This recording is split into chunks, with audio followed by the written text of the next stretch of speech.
उसके बाद 1986 waste Germany को हराया था। 4 साल पहले लुसेल कतर में हराया था और एम्बापे के के बाद अर्जेंटीना ने वापसी की ताकत जरूर दिखाई है, लेकिन कप फाइनल में पिछड़ना नहीं ले पाई है अर्जेंटीना। पोजीशन का आंकड़ा भी स्पेन है नए विश्व champion. Kingdom talking. Diego Williams ball को अंदर रखते हुए जो काफी समय से ये स्पेनिश टीम दरवाजा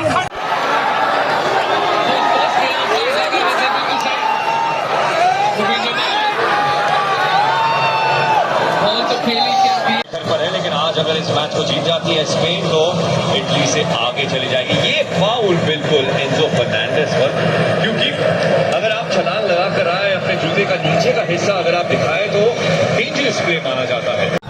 पिछले मैच में उन्हें सेकंड हाफ में लाया गया था, आज उन्हें बिल्कुल स्टार्टिंग 11 में जो मेसी के बॉडीगार्ड के नाम से जाने जाते हैं इंटर मायामी में अर्जेंटीना में।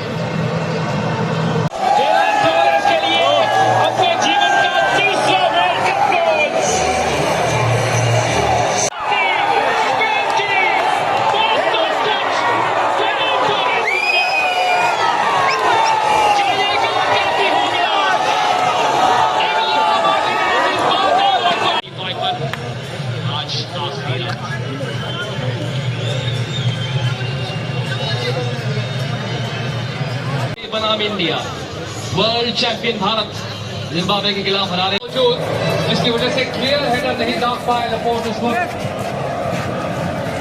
जूलियानो सिमियोने को भी आखिरी बॉल निकली।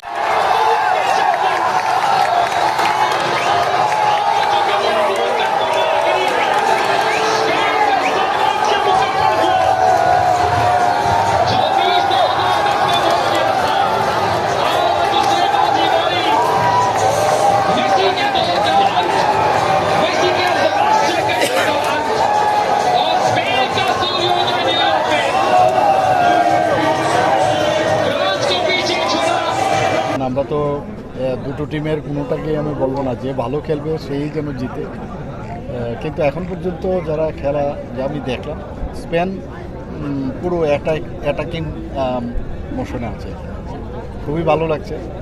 আলটিমেটলি তার রেজাল্ট যখন দেখবো ফাইনাল, কারণ বলা মুশকিল কখন যে মেসির মতো লোক আছে এখানে না, এখানে যে কমেন্টেটার ও বারবার মেসিকেই খুব জোর দিচ্ছে যে ওকে বোঝা মুশকিল, চুপচাপ আছে কিন্তু কখন যে বেরিয়ে আসবে এবং হঠাৎ করে যখন গোলের অ্যাডভান্টেজটা নিয়ে নেবে হয়তো বা সিনারিওটা চেঞ্জ হতে পারে। স্যার গতবার আমাদের মনে আছে আপনি নিজে গাড়ি চালিয়ে এসেছিলেন ফাইনাল দেখার জন্য এবং আর্জেন্টিনা চ্যাম্পিয়ন হয়েছিল। এবছর আপনার কি প্রেডিকশন? না আমি প্রেডিকশন আমি বলবো না, কারণ এখন তো গোল শূন্য আছে, দেখা যাক, এখন বলা যাবে না। কিন্তু এখন পর্যন্ত যা খেলা দেখছি আমরা স্পেন কিন্তু খুব ডমিনেট।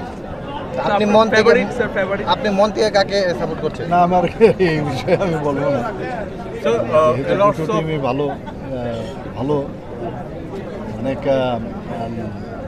পরিশ্রম করে আজকে ফাইনালে এসছে এবং যেহেতু আর্জেন্টিনার ইতিহাসটা একটু স্ট্রং স্পেনের তুলনায়, সবাই এক্সপেক্ট করছে যে আর্জেন্টিনা জিতবে। আমি এখন পর্যন্ত যা দেখতাম স্পেন কিন্তু ডমিনেটিং, দেখা যাক কি হয়। So lots of football ground installed across the state.